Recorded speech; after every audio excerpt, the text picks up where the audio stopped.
11 de novembro, o devocional de hoje é sobre o tempo perdido.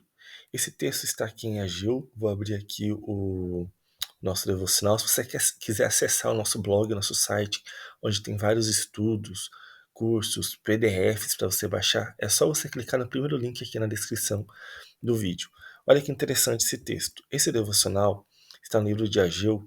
Eu estava meditando na madrugada de sábado para domingo e Deus falou muitas coisas poderosas ao meu coração. Olha o que o texto diz. Assim fala o Senhor dos Exércitos. Então Deus, ele usou o profeta Ageu para levar uma mensagem para o povo. E qual era essa mensagem? Deus revela para Ageu o que o povo dizia. Olha o que o povo dizia. Não veio ainda o tempo em que a casa do Senhor deve ser edificada. O povo de Israel, eles não queriam reconstruir o templo que tinha sido destruído. Porque quando o povo de Israel foi levado em cativeiro para a Babilônia, o templo foi destruído, o templo de Salomão, que tinha ouro, pedras preciosas, um templo lindíssimo, ele foi destruído. E quando o povo volta de lá do cativeiro depois de 70 anos, eles não queriam reconstruir o templo para adoração ao Senhor, para glorificar ao Senhor. Então eles perderam muito tempo parados, estacionados, acomodados, pensando apenas nos seus próprios interesses. E Deus agora repreende o povo porque eles diziam que não era tempo de reconstruir o templo de Salomão. O que a gente aprende aqui? É que o povo estava passando por um momento de tempo perdido. O que é o tempo perdido? É quando você não foca em fazer a vontade de Deus, mas você vive uma vida egoísta de apenas fazer aquilo que você quer para a sua carne e para os seus desejos pessoais. Olha o versículo 3. Veio, pois, a palavra do Senhor por intermédio do profeta Ageu, dizendo: Porventura é para vós tempo de habitardes nas vossas casas forradas, enquanto esta casa fica deserta? Deus está dizendo assim: por acaso é tempo de vocês viverem na casa de vocês, forrada, bem arrumada, enquanto o meu templo, enquanto a minha casa, ela fica deserta, porque ninguém vai lá, porque ela está totalmente destruída? Vocês acham que esse tempo de vocês está certo? Vocês acham que vocês estão fazendo o que é correto? Vocês acham que vocês estão investindo o tempo de vocês naquilo que é correto? Não. A resposta era não. E Deus continua dizendo: Ora, pois assim diz o Senhor dos Exércitos: considerai os vossos caminhos.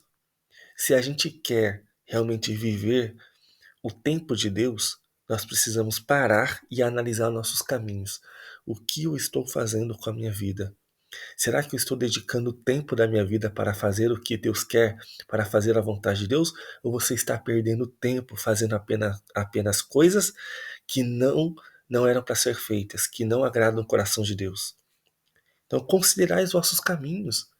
Porque olha o que Deus vai falar agora. Vocês semeiam muito, mas vocês recolhem pouco.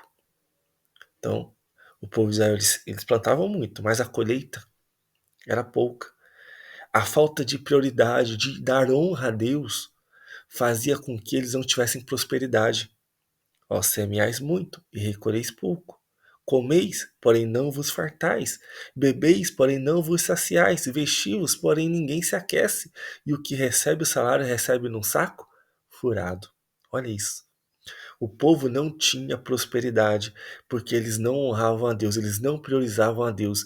Eles queriam fazer tudo para eles e eles não trabalhavam para edificar o templo do Senhor.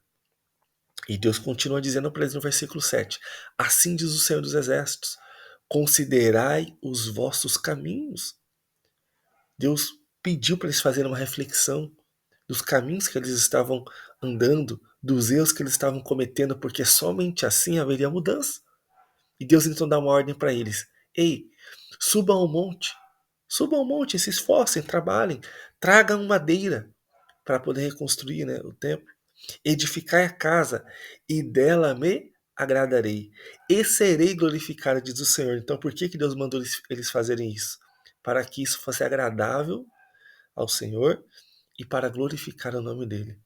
Mas nós temos que fazer a nossa parte, subir ao monte, trabalhar, cortar madeira, carregar madeira. O que isso quer dizer?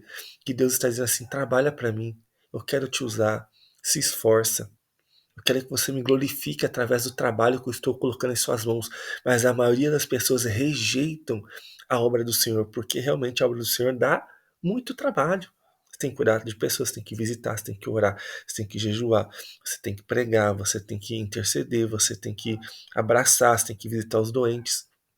E Deus quer pessoas que estejam prontas para poder subir ao monte, cortar madeira, trabalhar, se esforçar para agradar o coração de Deus e o nome dele ser glorificado. Olha o versículo 9. Esperastes o muito, mas eis que veio a ser pouco. Quantas pessoas vivem isso, né? A pessoa quer agarrar muito, ela sonha muito grande, ela sonha muito alto, mas a realidade dela é o pouco. Por quê? Porque a pessoa ela não honra a Deus. E aí o texto diz, hein? E esse pouco, quando trouxestes para casa, eu dissipei com o sopro. Então o próprio Deus está dizendo que até o pouco que eles tinham, o próprio Deus tirava deles. Por que causa? Por quê? Olha o texto. Disse o Senhor dos Exércitos, por causa da minha casa, que está deserta, enquanto cada um de vós corre à sua própria casa. Então Deus está dizendo aqui que eles não prosperavam, porque a casa do Senhor estava abandonada. Eles não trabalhavam para o Senhor. Eles abandonaram a obra do Senhor. Eles não seguiram com a vontade de Deus e por isso que eles não prosperavam. Aí Deus diz: por isso retém o céu sobre vós e o orvalho, e a terra detém os seus frutos. Deus está dizendo que a chuva e o orvalho, né, que é aquele sereno que cai pela manhã, o próprio Deus fechou. E também para que a terra não tivesse fruto. Então não tinha como eles prosperarem sem chuva e sem as plantas darem frutos. Olha que poderoso isso, gente. Deus ele controla todas as coisas, a chuva, o sol, as árvores. Quando Deus abençoa, ele faz seus frutos serem grandes, mas quando nós estamos em desobediência, os frutos são minguados, pequenos. Nós precisamos entender que a bênção do Senhor não vem em vão, Deus não erra. Deus sabe o seu endereço e quando Ele quer te abençoar, Ele manda a bênção no teu endereço, mas quando Ele quer provar também, Ele sabe aonde mandar a aprovação da tua vida. E o texto ainda diz aqui, gente, vamos aqui para o versículo 12, ó. Então Zorobabel, filho de Seatiel, e Josué, filho de Zodaque, sumo sacerdote, e todo o restante do povo obedeceram à voz do Senhor seu Deus. Aqui que começou a mudança. Quando eles ouviram a palavra de Deus e decidiram obedecer. E as palavras do profeta Ageu, assim como o Senhor seu Deus o enviara, e temeu o povo diante do Senhor. Então Ageu, o mensageiro do Senhor, falou ao povo conforme a mensagem do Senhor, dizendo: Eu sou convosco, diz o Senhor. O que é o temor que fez eles obedecerem?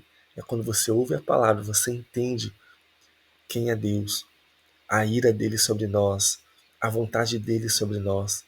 E esse temor gera respeito, gera obediência, gera submissão. Isso se transforma em atitudes. Versículo 14. Então o Senhor suscitou o espírito de Zorobabel. Outras versões está que o Senhor animou o espírito de Zorobabel. Não só dele, mas também como o espírito de Josué. Para quê? Para que eles fizessem a obra do Senhor.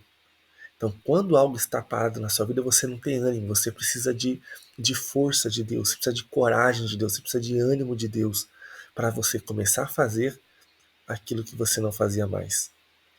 Então, se você quer uma mudança para a sua vida, para de perder o seu tempo com coisas banais e comece a entender que o seu tempo é precioso para Deus e que ele tem que ser empregado para que a obra do Senhor cresça e assim glorifique o nome dele e você será abençoado. As bênçãos de Deus chegam para aquele que decide honrar a Deus.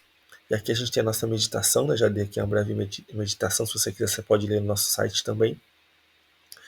E tem aqui as nossas lições, né? Quais são as lições?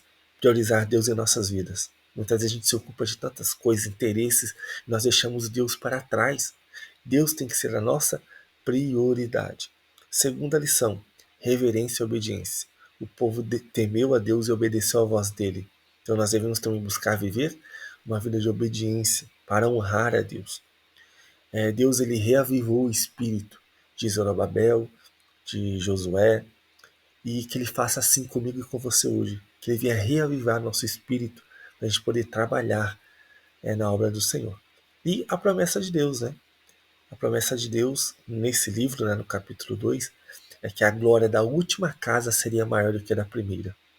Por mais que fosse um templo sem ouro, sem prata, como o templo de Salomão, a promessa de Deus é que a glória seria muito maior naquele templo, que não tinha nenhuma beleza, nenhum recurso, nenhum ouro, do que do primeiro templo de Salomão. Então quer dizer para você que não importa a aparência, a condição nesse momento. A honra de Deus vai ser muito maior, porque essa glória da última casa, desse templo, né, que foi construído, o próprio Jesus entrou nele. O primeiro templo tinha riqueza, tinha muitas coisas, mas o segundo templo foi aonde o próprio Jesus entrou nele, por isso que a glória foi muito maior. Então Deus, ele tem coisas maiores, mesmo que você não tenha condições financeiras. Vamos orar? Senhor, ajude-me a colocar-te em primeiro lugar em minha vida. Não permita que eu seja tão consumido pelos meus próprios interesses e que assim eu despreze ao Senhor. Reaviva meu espírito para que eu possa obedecer a sua voz e realizar aquilo que tu desejas. Obrigado por tua promessa de estar sempre comigo. Amém? Deus abençoe a tua vida. Não se esquece de deixar aí o seu like no nosso canal, abençoar nosso canal, se inscreve aí, tá bem? E se você quer acessar o nosso blog, baixa aí os estudos PDFs, ó, tem vários estudos de PDF aqui, ó, você vem aqui, ó, baixar PDF, aí você vem aqui, ó, baixar agora, PDFs, as minhas aulas, no meu canal no YouTube, no meu grupo de estudos, é só você entrar no meu site e baixar, tá bom? Deus abençoe você até... toda segunda-feira tem aula ao vivo às 18h55. Então, se você está vendo esse vídeo, já se programa para assistir a nossa aula ao vivo às 18h55, horário de Brasília. Amém? Deus abençoe a tua vida e tenha uma excelente semana.